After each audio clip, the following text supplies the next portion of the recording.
Good evening. I'm Mark Martin. And I'm Wendy Griffith. Speaker of the House John Boehner says the House will put forth a measure to temporarily extend the country's debt ceiling. And with 7 days to go before the U.S. reaches its debt limit, the White House calls the short-term proposal an encouraging sign. Heather Sells has more in tonight's top story. The temporary fix from the Republican House would extend the debt limit for 6 weeks. The White House says if a clean bill is passed, the president would likely sign it. I would hope that the president will look at this as an opportunity and a good faith effort on our part to move halfway to what he's demanded in order to have these conversations begin. Should the president accept, the extension would not end the partial government shutdown, but it would allow more time for negotiations on a budget deal.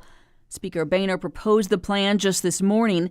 It's yet to be endorsed by the Republican caucus, and some of the details are still up in the air. But if there is enough support within the party, a House vote could come quickly. The latest move from the House came shortly after Treasury Secretary Jack Lew testified before the Senate. He spoke on the consequences the U.S. will face if it doesn't raise the debt ceiling by October 17th. If Congress fails to meet its responsibility, it could deeply damage financial markets, the ongoing economic recovery, and the jobs and savings of millions of Americans. Lew said the government is risking its first default in U.S. debt history. Still, some Democrats say they are only willing to negotiate on the debt ceiling when Republicans vote to end the shutdown. Meanwhile, President Obama met with some congressional Democrats and Republicans separately today. They were discussing ways to end the partial government shutdown, which is now in its 10th day. Heather Sells, CBN News. And for more on this, we turn now to Phil Kerpen. He's the president of American Commitment. Phil, would a 6-week extension on the debt ceiling really help? Well, what it would do is it would create space between this current fight that we're in over the continuing resolution and funding for Obamacare and this partial government shutdown and this question of the debt ceiling. And so it wouldn't resolve the question of whether we're going to have spending cuts and reforms along with increases in the debt ceiling, a larger increase, but it would sort of defer it for 6 weeks to be able to have these two fights separately. And I think that's what makes it attractive to House Republicans. Well, Phil, is this move by the House a sign that Republicans are trying to work with the president, or is the GOP giving up their fight?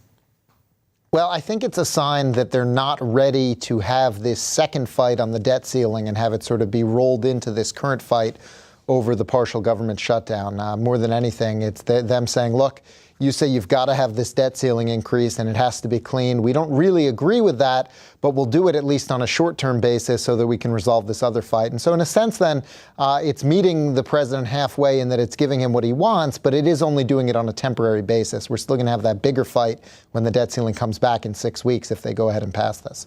Well, Speaker Boehner is still calling on the White House to negotiate. What will those negotiations be about?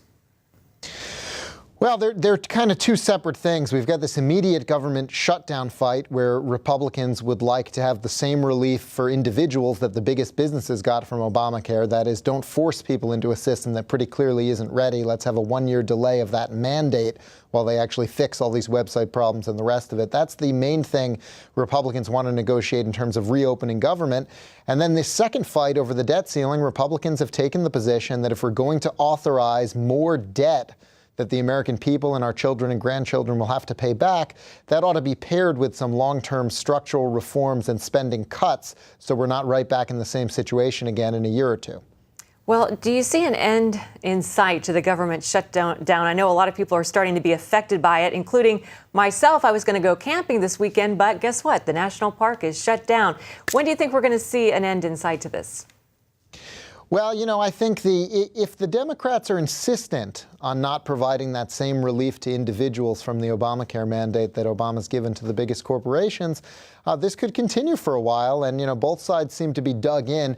I would hope, however, that at some point the Democrats will at least pass some of these standalone House bills on things like the parks and veterans and the District of Columbia, so that some of these really egregious things where people are being pretty directly impacted can be alleviated even as the rest of this fight goes on. And so that remains to be seen whether that will happen or not. But I tell you, if both sides are dug in on this question of Obamacare relief for individuals, it's hard to see how the overall shutdown ends anytime soon. All right, Phil, we always appreciate your insights. Thanks for being with us. My pleasure.